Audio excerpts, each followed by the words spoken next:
Alright, got the question, so let's talk about ADHD and comorbidities. And before we start, I will say one of my favorite professionals just covered this a couple days ago. I'm looking at you, Dr. Leslie.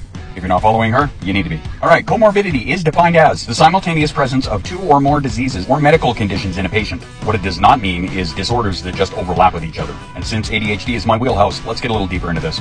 According to the National Institute of Health, the most common comorbidities that can co-occur with ADHD are dysthymia, depression, anxiety disorders, substance use disorders, and personality disorders. For example, comorbid rates of ADHD in people with bipolar disorder have been estimated upward of 21.2%, whereas bipolar comorbid with ADHD have been found to be upwards of 47.1%. I've said it before and I'll say it again, ADHD along with dysthymia, depression, co-occur very frequently. Studies have found rates of depression comorbid with ADHD upwards of 53.3%, whereas comorbid ADHD in people with depression is about 16%. And I'm sure ADHD people can take comfort in knowing that the anxiety rates for us are about double that of the general population, clocking in about 50%.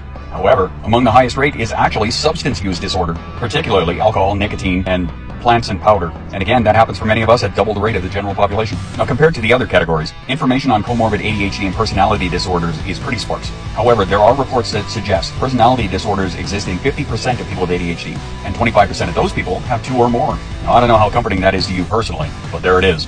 So there's some info on comorbidities. I hope we all learned something today.